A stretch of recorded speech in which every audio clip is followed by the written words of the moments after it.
عزیز و ارجمند تلویزیونی سیمای شهری پنجکند، نشر نوبتی برنامه اطلاعاتی پیام منظور شماست.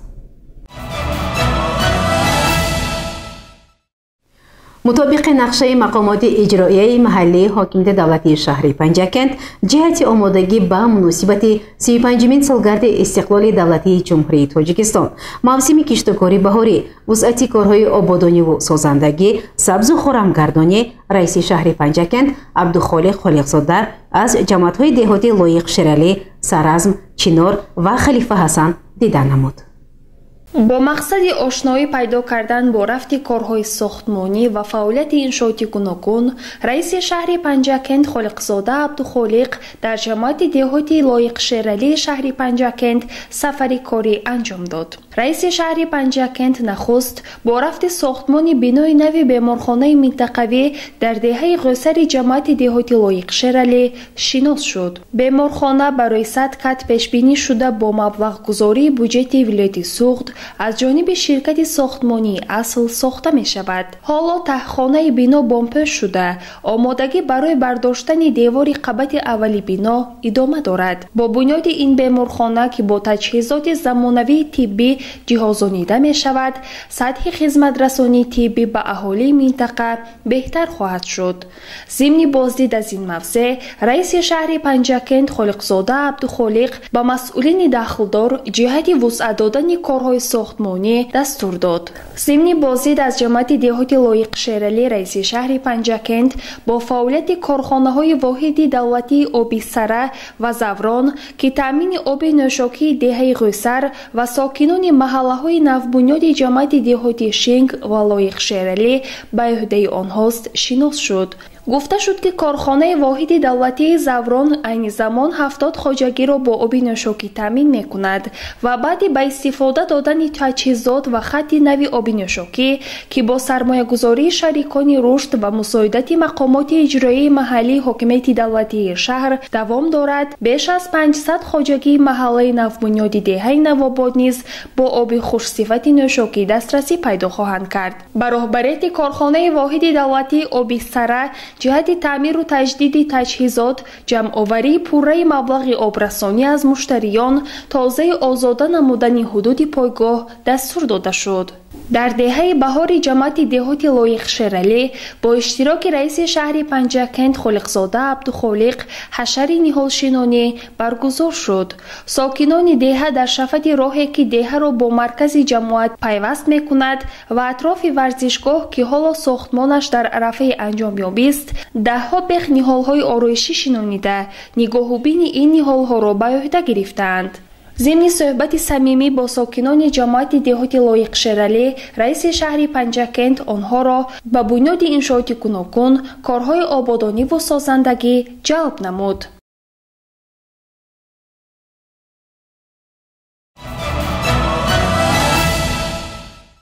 مقامات اجرایی محلی حاکمیت دولتی شهر پنجکند آمادگی خواجگی‌های دهقانی کشاورزان را با موسم کشت زیر نظارت جدی قرار داده است. رئیس شهر پنجکند خالقزاده عبدالخالق ضمن بازدید از جماعت دهاتی سرازم با آمادگی خواجگی‌های دهقانی کمر و حیات نو با موسم کشت ذخیره تخمی از جمله تخمی کارتوشکا شناس شد.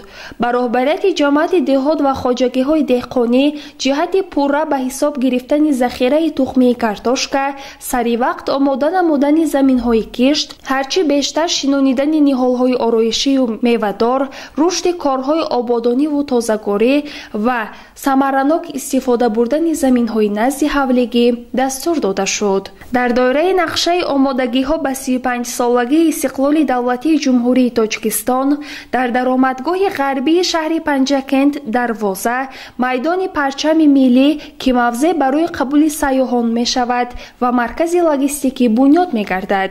ضمن بازدید از جماعت دهاتی سرازم، رئیس شهر با رفت بنیاد این انشاءات جشنی که در شفت دیدبانگاه سرحدی و گمرکی بنیاد می شوند شناس شده و بیناکاران جهت در مهلت معین شده با صفت خوب و طرح و نمای معماری ملی ساختن آنها دستور داد. همچنین در ادامه بازدید از جماعت دهاتی سرازم، رئیس رئیس شهر پنجکند از رفت بنیاد گرمخانه‌ها در دهه مهر جماعت دهاتی سرازم شناس شد. با مسئولین دخلدار سپارش داده شد کارهای ساختمانی و تعمیری هر چه زودتر به انجام رسانیده شده گرد و اطراف بنا نیز آباد و سرسبز کرده شود. با احیا و رشد هنرمندی در دوران استقلال توجه خاصه ظاهر شده هزاران نفر بانوان به این کار جلب شدند. یکی از بانوان هنرمند ساکن دهه بستانده جماعت دهاتی سرازم قندوزای اشمراد است که کسب جامه‌دوزی را اختیار کرده است. این صاحب کارزن موفق با جلب ده‌ها نفر بانوان خانه‌کار جامه دوخته آن را به خریداران در بازارهای شهر پنجکند و پایتخت پیشکش می‌نماید. ضمن بازدید از جماعت دهاتی سرازم رئیس شهر پنجکند خالقزاده عبدالخالق از کارگاه او که در حولیش واقع است دیدن نموده با فعالیتش بهای بلند داد و آن نمونه عبرت برای بانوان دانسته شد. رئیس شهر پنجکند خالقزاده عبدالخالق در جماعت دهاتی چنار شهر پنجکند سفری کاری انجام داد. در دهه نورستان جماعت دهاتی چنار رئیس شهر پنجکند خالقزاده عبدالخالق از رفت کارهای ساختمانی استاخانه تعمیر نقلیات سبکرو دیدن نموده با صاحبکار و مسئولان جماعت برای هرچه زودتر به اتمام رسانیدن کارهای ساختمانی و تازه و آباد نمودن اطراف آن سپارش داد. همچنین ضمن بازدید از جماعت دهاتی چنار رئیس شهر پنجکند با هیئت همراهانش با رفت ساختمان صنفخانه‌های علاوگی در نزد مؤسسه تحصیلات میانه عمومی رقمی 40 که به طریق حشر ساخته شده ایستاده است شناس شد. در این ساختمان بیش از 50 نفر ساکنان دهه به حشر برآمده برای 8 صنفخانه ته کرسی می‌گذاشتند. این صنفخانه‌ها با مساعدت مقامات اجرایی محلی حکومت دولتی شهر پنجکند با سهمگذاری ساکنان دهه بنیاد شده در آن 400 نفر خواننده در 2 بست به تعلیم فرا گرفته می شوند. ضمن صحبت صمیمی رئیس شهر پنجکند با ساکنان دهه نورستان جماعت دهاتی چنار برای اقدام شایسته اظهار منتداری بیان کرده گفته شد که مقامات اجرایی محلی حکومت دولتی شهر پنجکند اقدام ساکنان را در کارهای آبادانی و سازندگی همه‌جانبه دستگیری می نماید و صنفخانه‌های بنیاد شونده را با میز و کرسی و دیگر جهاز تعلیم تامین می نماید. در نوبت خود ساکنان نیز با شکرگزاری از دولت آباد و آزاد قید کردند که با هدایت و دستگیری های حکومت جمهوری تاجیکستان ولایت سوخت به شهر پنجکند کوشش می نمایند باز هم در آبادی دهه خود سهمگذار باشند. در ادامه سفر کاری در جماعت دهاتی چنار رئیس شهر پنجکند از گرمخانه ساکن دهه نورستان جماعت دهاتی چنار محمد قل احسانوف دیدن کرد. اطلاع داده شد که محمد قل احسانوف 9 سال قبل با دستگیری شریکان رشد در 3 حصه زمین نزد حولیگیش گرمخانه بنیاد نموده آنجا پرورش لیمو را به راه ماند. حالا باشد از این گرمخانه سال بیش از 20,000 سامانی درآمد میگیرد. رئیس شهر پنجکند عبدالخالق خالقزاده ضمن بازدید از گرمخانه این دهقانی اصیل برای استفاده با ثمر زمین تحسین گفت و تجربه او ارزنده دستگیری از جانب دیگر کشاورزان دانسته شد. در جمهوری تاجیکستان از جمله شهر و دهات پنجکند برای رشد ورزش به آن جلب نمودن نورسان و جوانان کارهای زیاده انجام داده می شود. در دهه شرشره جماعت دهات چنار رئیس شهر پنجکند با رفت ساختمان ورزشگاه در نزد مؤسسه تحصیلات میانه عمومی رقمی 39 با سهمگذاری والدان خوانندگان این مؤسسه و ساکنان شناس شد. رئیس شهر پنجکند با مسئولان شعبه معارف و رهبریت مؤسسه برای در مهلت معین گردیده و با صفت بلند به استفاده آماده نمودن ورزشگاه دستور داد. همچنین برای آباد و زیبا گردیدن اطراف انشاءات مذکور رئیس شهر با هیئت همراهانش در همین موضع درختان آرایشی شنانیدند. در شهر و دهات پنجکند به احیا و رشد هنرهای مردمی اعتباری مخصوص داده می شود. در جماعت دهاتی چینار رئیس شهر با فعالیت بانوی هنرمند یاقوت‌آی امانова شناس شد. این بانوی هنرمند از نورسی با بافتن قالین، قراقدوزی و دوزندگی مشغول بوده و بیش از 20 نفر دختران این هنرها را آموزانیده است. محصول دست او خریداران زیادی دارد. رئیس شهر پنجکند با بانوی هنرمند برای فعالیت منبعدش برای رو کامیابی ها تمنا نموده با او تحفه های پولی و مالی مقامات اجرایی محلی حاکمیت دولتی شهر تقدیم کرده شد. گزارش صبرینا اکرم و وشا حسین صالحов.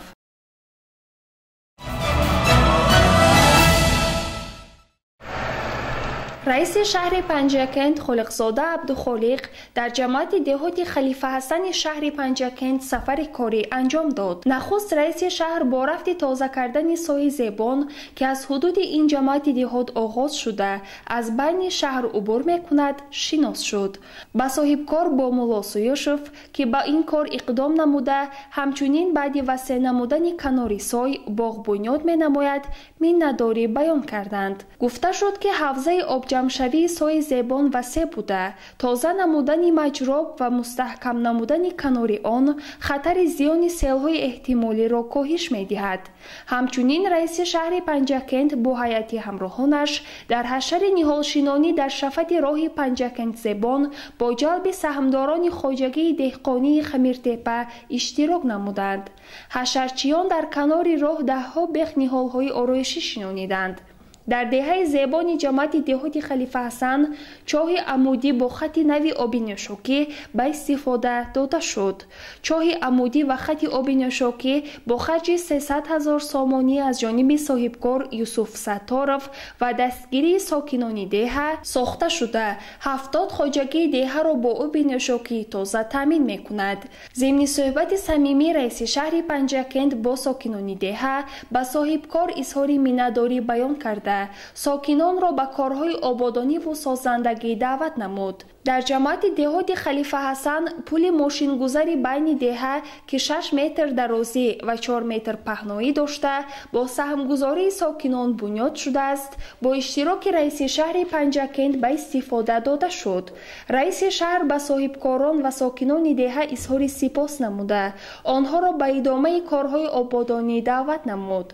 در این جماعت کارهای آبادانی با وسعت ادامه داشته. ساکنان در کنار دهه به کندن چاه عمودی برای آبیاری زمین‌های کشت مشغول هستند. آنها از عمق 35 متر که به استفاده تکنیک کندند، آب برآوردند و حالا نصب تجهیزات آبکشی و خط آب ادامه دارد. در دهه شرچه جماعت دهات خلیفه حسن مرکز نوی سودای فراوان که از جانب صاحبکار حبیب الله سویوشف ساخته شده است افتتاح کرده شد. با به استفاده دادن این مرکز سودا ساکنان دهه امکان پیدا نمودند همه محصولات ضروری از جمله مواد خوراکه را از این مغازه خریداری نمایند. ساحه معارف پیوسته مورد توجه حکومت جمهوری تاجیکستان، ولایت سوخت و شهر پنجکند قرار دارد. در ادامه بازدید کاری از جماعت دهات خلیفه حسن رئیس شهر پنجکند با فعالیت مؤسسه تحصیلات میانه عمومی رقم 17 دهه شرچه شناس گردیده بنای سابق مؤسسه که آنجا طبق نقشه صنفخانه‌های علاوه‌ای بنیاد می‌شوند دیدن کرد و به مسئولان جهت هرچه زودتر آغاز نمودن کارهای ساختمانی تازه و بنیاد باغ اینتنسیوی در صحن آن سپرش داد. همچنین رئیس شهر با آموزگاران مؤسسه تحصیلات میانه عمومی رقم 17 صحبت آشکارا انجام داده توجه آنها به نقطه ها از پیام پیشوای معظم ملت محترم امام علی رحمان با مجلس عالی مملکت درباره رشد معارف، بهداشت کلی سطح تعلیم و تربیت نورسان، رسالت آموزگاران جلب کرده شد. از جمله تاکید شد که ادامه تحصیل دختران به زینه سیوم، کالج و دانشکده ها، آموزانیدن کسب و هنر به آنها، اشتراک خواننده ها در آزمون و المپیاده ها باید در مرکز توجه آموزگاران و والدان قرار گیرد. مقامات اجرایی محلی حاکمیت دولتی شهر پنجکند جهت دستگیری به عنوان هنرمند تدبیرهای عملی می‌اندیشد.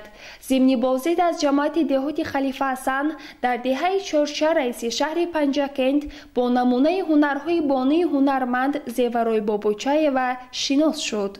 حولی او نمایشگاه هنرهای مردمی را میماند. زردیواری‌های گوناگون، قالین، اطلس و ادرس، قراق‌دوزی‌ها، چکندوزی، لباس‌های زیبای عروسی، نقشین از جمله محصول دستان این بانو میباشد. همچنین نخستین هنر دستی او که 63 سال پیش در سن 9 سالگی دوخته است به نمایش گذاشته شد. طول این سالها زیورای بابوچایوا در خانه و از طریق مکتب تعلیمی کلانسالانی شهر هنرش را به بیش از 200 نفر دختران آموخته است. حالا نبیرش رخشانه که در صنف دهم تحصیل میکند به غیر از هنرهای مادر کلانش هنری از صابونهای آرایشی ساختن گلها را مشق میکند. تحفه های گوناگون دستی برای بانوان آماده میسازد و مستقلانه اطلس و ادرس میبافد. با بانوی هنرمندی چیره دست تحفه های پولی و مالی مقامات اجرایی محلی حاکمیت دولتی شهر پنجکند تقدیم کرده شده. جهت وسیع نمودن بازار نمونه هنرهای او در شهر به مسئولین دستور داده شد. گزارش صبرین اکرم و بشا حسین صالحов.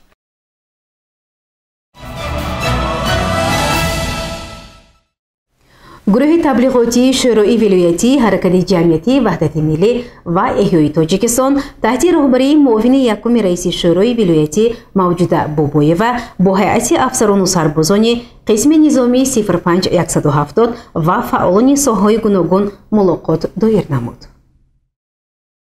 ملاقات نوبتی گروه تبلیغاتی شورای ولایتی حرکت جمعیتی وحدت ملی و احیای تاجیکستان تحت رهبری معاون یکم رئیس شورای ولایتی بابویوا موجوده ولیونا با افسران و سربازان قسم حربی 05170 وزارت مدافعه جمهوری تاجیکستان مستقر در شهر پنجکند برگزار شد.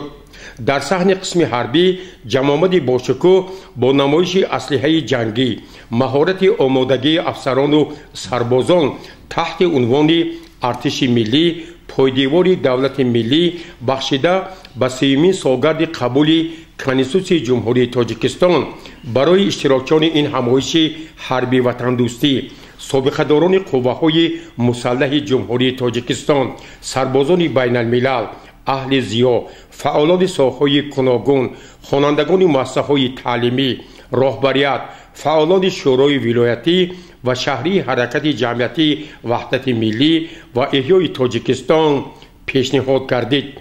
درباره نقش سازنده فعالیت تبلیغاتی و معرفتی حرکت وحدت ملی و احیای تاجیکستان تحت راهبری خردمندانه اساسگزار صلح و وحدت ملی پیشوای ملت پرزیدنت جمهوری تاجیکستان راهبر معظم حرکت وحدت ملی و احیای تاجیکستان سرفرمانده عالی قوه‌های مسلح جمهوری تاجیکستان محترم امام علی رحمان در سمت تحکیم پایه‌های دولتداری امن و ثبات جامعه بنیاد ارتش ملی رشد اقتصادی و اجتماعی کشور اعضای هیئت گروه ترغیباتی سخن گفته حاضرین را به افتخار 31مین سالگرد قوه‌های مسلح جمهوری تاجیکستان تبریک و مبارکباد کردند. هیئت گروه تبلیغاتی شورای ولایتی و شهری نمایندگان مقامات اجرایی محلی حاکمیت دولتی شهر پنجکند با وضع واقعی خوابگاه و آشخانه‌های سربازان، انبار ذخیره محصولات خوراکباری، کارگاه نانپزی، میدانچه‌های ورزشی، آمادگی مدافعوی شناس گردیده سطح فراهم آوردن شرایط‌های سازگار خدمت معیشی برای افسران و سربازان از طرف قماندان قسم حربی را شایسته ارزیابی کردند. به سربازان قسم حربی واسطه‌های سوشویی شیرینی‌ها تقدیم گردیده برنامه کنسرتی نمایش داده شد.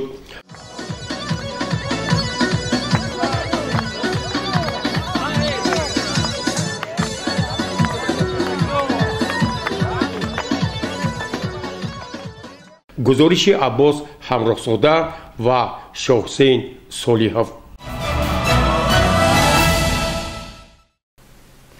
در شورای غیرنوبتی شعبه معارف شهر پنجکن مسائل قانونشکنی از طرف خوانندگان رعایت طلبات قانون جمهوری تاجیکستان درباره مسئولیت پدر و مادر در تعلیم و تربیت فرزند و دیگر موضوعهای داخلروز مورد بررسی قرار گرفت. ادامه این موضوع در گزارش دیگری برنامه. توجه نمایید. تحت رهبری مدیر شعبه معارف شهری پنجکن قاسموف مقصدیلو در تالار مجلسگاه شعبه معارف شورای غیرنوبتی شعبه برگزار گردید. در آن اعضای شورا متخصصان، کارمندان شعبه معارف و دیرکتوران مؤسسه‌های تعلیمی اشتراک داشتند. در شورای غیرنوبتی درباره پیشگیری جنایت صادرکنی، قانون ویرانکنی خوانندگان سخن رفته حسابات دیرکتوران مؤسسه‌ها شنیده شد. گفته شد که امروزها از جانب پدر و مادران قانون ویرانکنی به نظر می رسد. ایشان قانون جمهوری تاجیکستان درباره مسئولیت پدر و مادر را رعایت نمی کنند و متاسفانه از جانب آموزگاران و شخصان مسئول مؤسسه‌ها نیز نسبت به این مسئله چشم پوشی کرده می شود. امروزها خوانندگان با تلفن‌های موبیلی به مکتب می آیند و والدین به این چیز اهمیت جدی نمی دهند که باید صدر این گرفته شده نسبت خواننده و پدر و مادر او طبق طلبات قانونگذاری کشور چاره‌جویی کرده شود. از دیرکتوران خواسته شد تا با پدر و مادر خوانندگان صحبت نموده از تعلیمات غیرقانونی دینی محصلین پیشگیری کرده شود.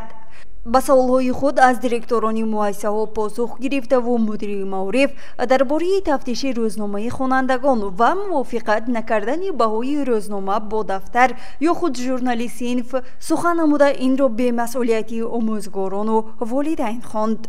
در ادامه حسابات دیرکتوران شنیده شده جدا سپارش داده شد تا همه مسئله ها را در مکتب بررسی نموده برای برطرف سازی آن چاره‌های ضروری اندیشیده شود، زیرا این موضوع داغی روز در مؤسسه ها است. از جانب شعبه معارف باشد گروه‌های تفتیشاتی بیشتر گردیده نتیجه کار آموزگاران و روانشناسان مؤسسه‌های تحصیلاتی شهر و دهات همیشه تحت نظارت قرار خواهند گرفت.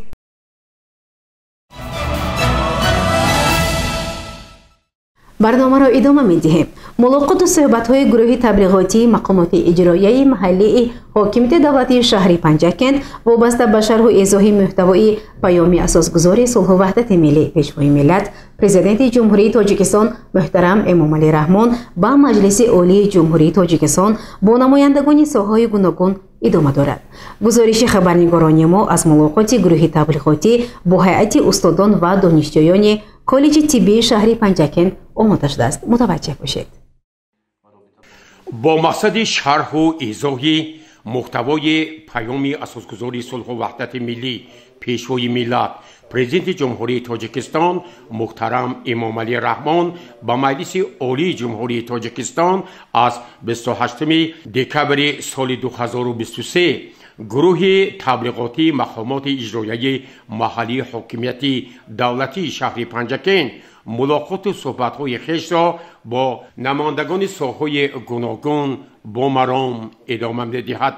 در کاخ فرهنگ شهر پنجکن با اشتراک هیئت استادان و دانشجویان کالج طبی شهر پنجکن ملاقات پیرامون توضیح محتوای پیام پیشوای معظم ملت محترم امامعلی رحمان برگزار گردید.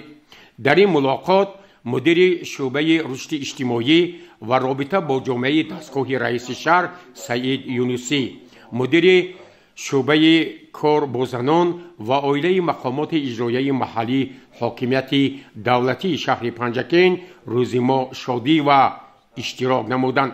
مدیر شعبه رشد اجتماعی و رابطه با جامعه دستگاه رئیس شهر پنجکن سعید یونسی ضمن سخنرانی خویش باری دیگر با توجه استادان و دانشجویان کالج طبی شهر پنجکن محتوای پیام اساسگذار صلح و وحدت ملی پیشوای ملت پرزیدنت جمهوری تاجیکستان محترم امامعلی رحمان را شرح و ایضاح داد و همزمان تاکید نمود که باید استادان، دانشجویان و اهل جامعه ما محتوای پیام اساسگذار صلح و وحدت ملی پیشوای معظم ملت محترم امامعلی رحمان پیوسته مورد آموزش قرار داده در تطبیق آن سهم ارزنده خویش را گذارند.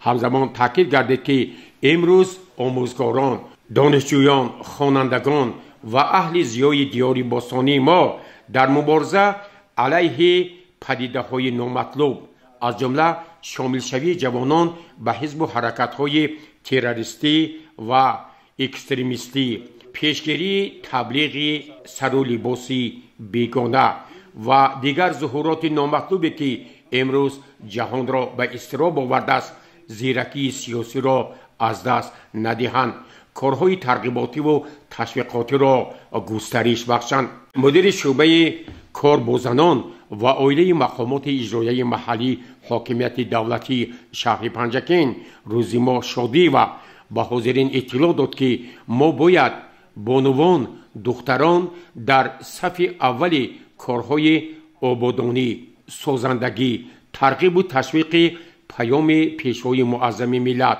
پرزیدنت جمهوری تاجیکستان محترم امامعلی رحمان که همچون یک برنامه راهنماساز رشد اقتصادی و اجتماعی دولت ما را مشخص و معین کردند نقش بارز خویش را گذاریم. روز ما شادی و اظهار نمود که امروز باید مقام زنان و دختران در رشد جامعه خیلی بالا باشد، زیرا زن مادر و تربیتگر است و پیش از همه فرزندان خویش را تربیت نمایند.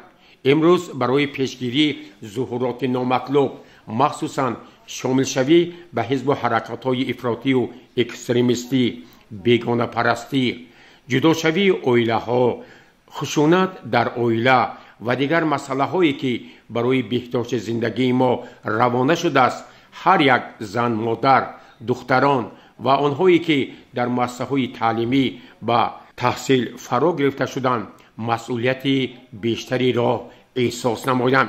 در این ملاقات بار دیگر از اشتراکیان دعوت به عمل آورده شد که همگان باید در تطبیق محتوای پیام پیشوای معظم ملت با یک مناسبت خیلی جدی و سازنده سهم گذاشته تمام جهد و تلاش‌های خویش را برای رشد و آبادی دیار باستانیمان سبز و خرم گردانی و استقبال سزاوار جشن فرخنده 35مین سالگرد استقلالیت دولتی جمهوری تاجیکستان روانه سازند. ملاقات و صحبت‌های گروه تبلیغاتی مقامات اجرایی محلی حاکمیت دولتی شهر پنجکین وابسته به شرح و ایضاح محتوای پیام پیشوای معظم ملت پرزیدنت جمهوری تاجیکستان محترم امامعلی رحمان در تشکیلات و کارخانه ها، محله های شهر، جماعت های دیهات با مرام ادامه دارد.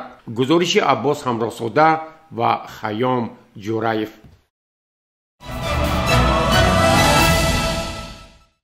ادامه برنامه اطلاعاتی پیام. در جمعیت دارای مسئولیتش محدودی کارخانه مشترکی زرافشان مشورتی وسیع کاری برگزار گردید. متوجه باشید به گزارش خبرنگاران ما. سنه 4 فوریه سال روان در جمعیت دارای مسئولیتش محدودی کارخانه مشترکی زرافشان فعالیت استحصالی در سال 2023 تحلیل و نتیجه برداری گردیده. برای سال 2024 نقشه و وظیفه ها معین شدند. نخست به توجه حاضرین گزارش آنلاینی درباره فعالیت شرکت صنعت کوهی چین زینجینگ دوام سال 2023 از جمله سرمایه گذاری شرکت برای توسعه استحصالات در کارخانه مشترک زرافشان با زبانهای چینی و تاجیکی پیشنهاد گردید. پیرامون جنبسته فعالیت سالانه استحصالی کارخانه در سمت تطبیق نقشه سالهای 2022-2026 سالهای رشد صنعت، معاون سروری کارخانه عبدالحکیم اشورف، رئیس کمیته اتفاق کسبه فتح‌الله رستموف، سروری کلی کارخانه چیژاو یاومین سخن گفته نتیجه های سال 2023 با در نظر داشته رشد منبع استحصالات، فراهم آوردن شرایط و امکانات های مساعد برای کارگران سهم گذاشتن در تدبیرهای آبادانی سبز و خرمگردانی، تازگی محیط زیست و دیگر مسئله های مهم ارزیابی کردند. дар маҷлис 82 нафар ҳайати роҳбарӣ коргарону мутахассисон барои фаъолияти пурсамари истеҳсолӣ бо сипоснома ва мукофотпулиҳо қадршиносӣ шуданд. гузориши Мартаба Раҳмонова ва Хаём Ҷураев.